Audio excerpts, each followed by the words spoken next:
Okay students, तो अभी तक हम लोगों ने इलस्ट्रेशन नंबर 42 तक डिस्कस कर लिया है। अब हम ये अपना अगला इलस्ट्रेशन डिस्कस करने जा रहे हैं, इलस्ट्रेशन नंबर 43। कुछ खास नहीं है इस क्वेश्चन में भी, ये भी बहुत आसान है, बट जो पॉइंट नया है इसमें, बस वो पॉइंट आप ध्यान से देखिएगा। एक ही पॉइंट नया है इसमें, क्या है देखिए। L M and N partners have omitted interest on capital.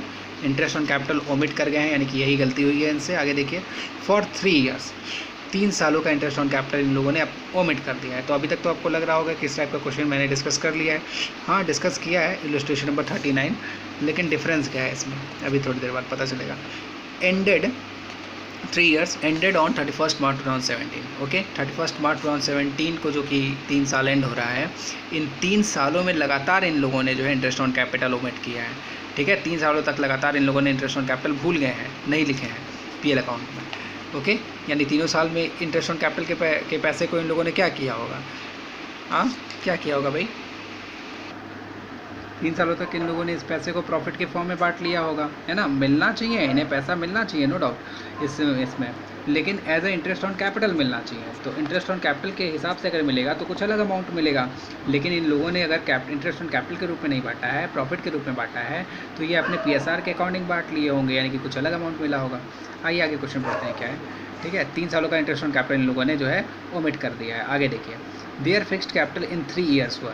3 सालों का इनका फिक्स्ड कैपिटल लिखिए। एल का 40,000 है, एम का 25,000 एंड एन का 15,000। आगे देखिए, rate of interest on capital is 12% per annum. यहाँ तक तो क्वेश्चन समझ में आता है, भी बहुत आसान है। यहाँ तक तो लगभग सेम क्वेश्चन है इलस्ट्रेशन नंबर 39 की तरह से। हाँ, अलग क्या है, मेन अलग देखिए यहीं से है। देयर प्रॉफिट शेयरिंग रेशियो वर 2015 5:2:1, 2016 3:2:1, 2017 2:1:1। अब यही प्रॉब्लम है इसमें कि भाई जो उनका पीएसआर है वो 3 सालों में अलग अलग रहा है, लेकिन हमने जो इलस्ट्रेशन नंबर 39 में डिस्कस किया था, मैं आप लोगों को दिखाऊं ज़रा एक बार और। इलस्ट्रेशन नंबर 39, इसमें इन लोगों का पीएसआर सेम था, है ना। इस क्वेश्चन में इनका पीएसआर सेम था। देखिए, ABC partners in a form they have omitted interest on capital 10% per annum for 3 years. यहाँ भी 3 साल का इंटरेस्ट ऑन कैपिटल मिस था। ठीक है, ended 31 March 2017। Their fixed capital on which was this. Okay, ये क्या इंटरेस्ट ऑन कैपिटल वगैरह दे रखा है, इनका कैपिटल दे रखा है, और इंटरेस्ट ऑन कैपिटल भी 10% है, लेकिन यहाँ पे जो है बिल्कुल भी पीएसआर के बारे में कुछ अलग से इन्फॉर्मेशन नहीं दिया है।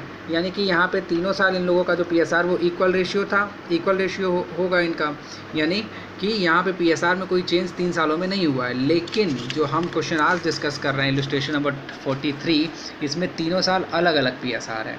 तो होगा क्या इसके वजह से आपको तीनों साल का अलग अलग इंटरेस्ट ऑन कैपिटल निकालना होगा। ओके, तीनों साल का अलग अलग इंटरेस्ट ऑन कैपिटल निकालना होगा, और तीनों साल के अमाउंट को यानी सेपरेट करके इसको सॉल्व करना पड़ेगा। जैसे पहले साल का जो इंटरेस्ट ऑन कैपिटल आएगा, जैसे एल का आया है 4,800, एम का आया है 3,000 एंड एन का आया है 1,800। ठीक है, इस तरीके से टोटल हो गया 9,600 हॉरिजॉन्टली।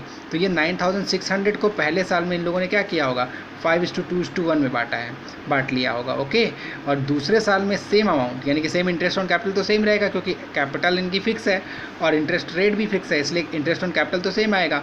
लेकिन इस अमाउंट को, यानी 9,600 को दूसरे साल यानी कि 2016 में इन लोगों ने अलग रेशियो में बांट लिया होगा, 3:2:1 में बांट लिया होगा। ओके, तो डिस्ट्रीब्यूशन ऑफ दिस अमाउंट, ठीक है, डिस्ट्रीब्यूशन ऑफ दिस अमाउंट यानी 9,600 का जो अमाउंट है, इसका डिस्ट्रीब्यूशन दूसरे साल अलग रेशियो में हो गया होगा और तीसरे साल अलग रेशियो में हो गया होगा। यही प्रॉब्लम इसमें हुआ है।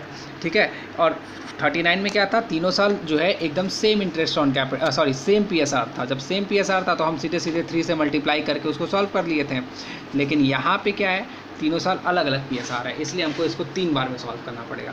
आसान क्वेश्चन है, इजी क्वेश्चन है, देखिए इसको इसी में समझा लेते हैं हम लोग। ठीक है, समझ लेते हैं। ओके, देखो, टेबल स्विंग एडजस्टमेंट अपना क्लियर है। इंटरेस्ट ऑन कैपिटल को क्या करते हैं, याद होगा आप लोग को, क्रेडिट करते हैं। तो आप चाहो तो यहाँ पे लिख लो क्रेडिट, या फिर क्या करो कि इस तीनों का जो है सॉल्व करने के बाद, तीनों साल का अलग से सॉल्व करने के बाद उसके बाद टोटल में क्रेडिट लिख दो।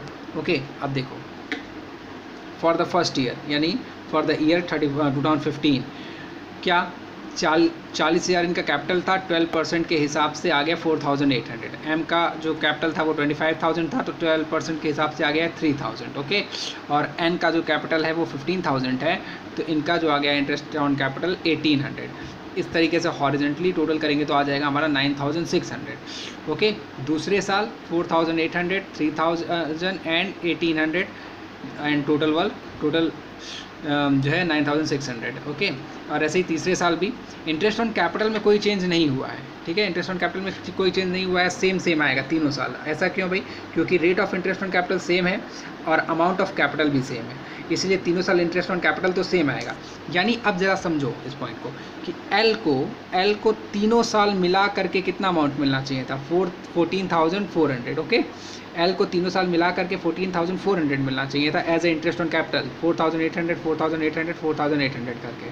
और एम को तीनों साल मिला करके कितना मिलना चाहिए था? 9,000। और एन को कितना मिलना चाहिए था? 5,400। मैंने आप लोगों को बताया था अभी जस्ट पिछले वाले वीडियोज़ में भी बताया था कि ऊपर क्या लिखो, जो मिलने वाला है ऊपर, जो मिला है वो नीचे। ओके, तो ये मिलना चाहिए था इन्हें, इन तीनों का टोटल। ओके, अब ज़रा समझिए, यानी ये जो अमाउंट है एल को मिलना चाहिए था 3 सालों में, एम को क्या मिलना चाहिए था? 9,000 मिलना चाहिए था। 3 सालों के टोटल अमाउंट है ये। ओके, और एन को 3 सालों में टोटल कितना अमाउंट मिलना चाहिए था? 5,400। यानी ये इन तीनों का टोटल हो गया 28,800। अगर हमारा ये पॉइंट नहीं होता, यानी कि तीनों साल अगर पीएसआर चेंज नहीं होता, तीनों साल कोई एक ही पीएसआर होता, तो हमारे लिए क्वेश्चन में कोई डिफिकल्ट नहीं था। हम इसी अमाउंट को यानी कि 28,800 को एक लाइन में सॉल्व कर लेते उसी पीएसआर के अकॉर्डिंग जो पीएसआर होता वो। लेकिन यहाँ पे 3 अलग अलग पीएसआर दिया है, इसीलिए हम ये जो 3 अलग अलग अमाउंट दिख रहा है आपको 9,600 9,600 9,600, इसको 3 बार में डिस्ट्रीब्यूट करेंगे। ओके, यानी 9,600 को पहले साल डिस्ट्रीब्यूट करेंगे अकॉर्डिंग टू 5:1, फिर 9,600 को डिस्ट्रीब्यूट करेंगे अकॉर्डिंग टू 3:1, और फिर 9,600 को डिस्ट्रीब्यूट करेंगे अकॉर्डिंग टू 2:1:1। ओके, आइए इसको सॉल्व करते हैं। तो डिवीज़न ऑफ फर्म्स लॉस कह लो, या फिर डिवीज़न ऑफ प्रॉफिट भी कह सकते हो उसको। Division of firms loss will be as under, कैसे डिस्ट्रीब्यूट किया गया है इसको डिवीज़न ऑफ फर्म्स लॉस भी कह सकते हो, या फिर ये भी कह सकते हो division of amount division of amount 28,800। ठीक है, as a profit. Okay, as a profit ही डिस्ट्रीब्यूट हुआ होगा ये अमाउंट। ओके, एक बार फिर मैं आप लोग को दिखा दूँ कैसे एज अ प्रॉफिट होगा, इसके वजह से प्रॉफिट कैसे बढ़ गया होगा। आपको याद होगा यहाँ पे अपना पीएल एप्रोप्रिएशन का रफ वर्क है। फटाक से यहाँ पे अपना क्या दिखाते हो आप? सबसे पहले क्रेडिट साइड में पीएल अकाउंट से जो है प्रॉफिट यहाँ ट्रांसफ़र करते हो सबसे पहले, by profit transfer to interest transfer from PL account. उसके बाद इंटरेस्ट ऑन कैपिटल कहाँ शो करते हो? यहाँ शो करते हो। यहाँ शो करने का मतलब क्या है? आप इस अमाउंट में से यानी कि प्रॉफिट के अमाउंट में से इंटरेस्ट ऑन कैपिटल क्या कर रहे हो? माइनस कर रहे हो। ठीक है, इधर डेबिट है, इधर क्रेडिट है। ओके, यहाँ पे डेबिट है, इस साइड डेबिट है, इधर क्रेडिट है, आप लोगों को पता है। तो डेबिट साइड में दिखाने का मतलब क्या है कि आप क्रेडिट साइड से माइनस कर रहे हो। लेकिन यही जब नहीं शो किए हैं, जब ये अमाउंट यहाँ शो ही नहीं किए हैं, तो इसका मतलब क्या है कि इस अमाउंट में से ये वाला अमाउंट माइनस नहीं हुआ, यानी प्रॉफिट हमारा बढ़ के दिखा दिया। अब बढ़ा हुआ प्रॉफिट इन लोगों ने आपस में बांट लिया है एज अ प्रॉफिट। तो इसीलिए इस अमाउंट को तुम लिख सकते हो division of 28,800 as a profit, division of 28,800 as a profit, ऐसे भी लिख सकते हो उसको। ओके, उसके बाद फिर 9,600 9,600 9,600 करके ही आप इसका डिस्ट्रीब्यूशन करोगे। तो फर्स्ट ईयर यानी कि first for the year 2015 in the ratio of 5:1, 5:1 में बढ़ गया है 9,600।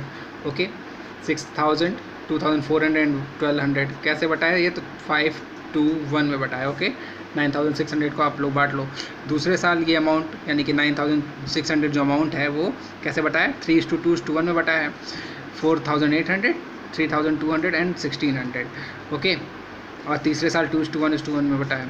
अब ज़रा समझिएगा, तो हमने पहले तो इसको अलग अलग किया। ठीक है, उसके बाद हम देखेंगे इसका इधर से जो है टोटल करेंगे। ठीक है, टोटल करेंगे। क्यों? 3 सालों में जो अमाउंट एल को मिलना चाहिए था, 3 सालों में 3 कंटिन्यूस ईयर का टोटल मिला के एल को मिलना चाहिए था 14,400, लेकिन मिला कितना है? 15,600। ओके, मिलना चाहिए था 14,400 लेकिन मिला है 15,600। इसका मतलब है क्या कि कम मिलना चाहिए था, ज़्यादा मिल गया है, तो इनसे पैसा वापस ले लेंगे। ठीक है, ऐसे भी कर सकते हो। दूसरा ये भी कर सकते हो भाई कि ये क्रेडिट है, ठीक है, ये डेबिट है, हाँ, डिवीज़न ऑफ प्रॉफिट को डेबिट करते हैं, याद होगा डिवीज़न ऑफ प्रॉफिट, यहाँ पे लॉस लिखा हुआ है तो आप लोग प्रॉफिट लिखना। डिवीज़न ऑफ, या तो फर्म्स लॉस लिखोगे या यहाँ से फर्म्स अगर हटा देते हो तो हो जाएगा डिवीज़न ऑफ प्रॉफिट, ठीक है, division of profit of rupees 28,800। Okay, तो ये जो है मिलना चाहिए था 14,400 एल को, लेकिन मिला है 15,600, यानी कि 1,200 रुपीज़ ज़्यादा मिला है ना। इसमें और बढ़ेगा, इसमें जो है एक लाइन और बढ़ेगा, एक लाइन और इसमें बढ़ेगा। मैं यहाँ पे दिखा दे रहा हूँ आपको, इसमें ये टेबल कंप्लीट नहीं है बुक में। ओके, यहाँ पे इसको एक लाइन और बढ़ेगा, लिखेंगे डिफरेंस। हाँ, डिफरेंस। अब डिफरेंस किस में निकालेंगे, तो इसमें और इसमें निकालेंगे। हाँ, इसमें और इसमें डिफरेंस हम अलग अलग नहीं निकालेंगे। डिफरेंस अलग अलग निकालने का मतलब नहीं है, क्योंकि हमें एक सिंगल एंट्री करनी है, 3 सालों की अलग अलग 3 एंट्री नहीं बनानी है, हमें एक ही एंट्री बनानी है। तो 3 सालों का जो टोटल अमाउंट का डिफरेंस आया है उसी को हमको निकाल लेंगे। तो डिफरेंस आ गया पहले वाले का, देखो ये क्रेडिट है, ये डेबिट है। ओके, तो क्रेडिट कम है, डेबिट ज़्यादा है, यानी कि डेबिट में आएगा कितना, 1,200। ओके, 14,400 है और ये 15,600, यानी कि 1,200 डेबिट में आ गया। और दूसरा आ गया अपना 9,000 क्रेडिट है, 9,000 क्रेडिट है और 8,000 डेबिट है, तो 1,000 हो गया। एम का क्या चीज़, क्रेडिट ज़्यादा है, डेबिट कम है, यानी कि ये हो गया क्रेडिट, 1,000 क्रेडिट हो गया। आगे देखिए एन का क्या कह रहा है, एन का जो है 5,400 क्रेडिट है और 5,200 डेबिट है। यहाँ भी क्रेडिट ज़्यादा है, डेबिट कम है, यानी कि क्रेडिट आएगा 200 रुपीज़ से, 200 रुपीज़ से क्रेडिट हो गया। ओके, इसका टोटल करने का कोई मतलब नहीं है, ऐसे इसका हॉरिजॉन्टली टोटल नहीं करते हैं। तो डिफरेंस वाली लाइन इस टेबल में छोड़ रखा था, आप बना लीजिएगा डिफरेंस। हाँ, मैंने बता दिया आपको।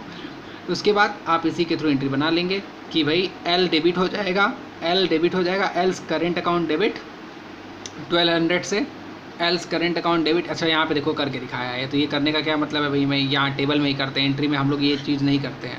फिर से बता रहा हूँ, एंट्री में ये काम नहीं करते हैं, ठीक है, ये हम टेबल में ही करेंगे। ऐसे ही डिफरेंस लिखेंगे और उसको सॉल्व करेंगे। तो L's current account debit 1,200, to M's current account 1,000, मैंने अभी यहाँ निकाल के दिखाया आपको, 9,000 माइनस 8,000। ओके, क्रेडिट हो गया 1,000 और 2 AIIMS current account 200। Is that clear? ये क्वेश्चन समझ में आ गया होगा आई थिंक। अब अगले क्वेश्चन को देखेंगे हम लोग।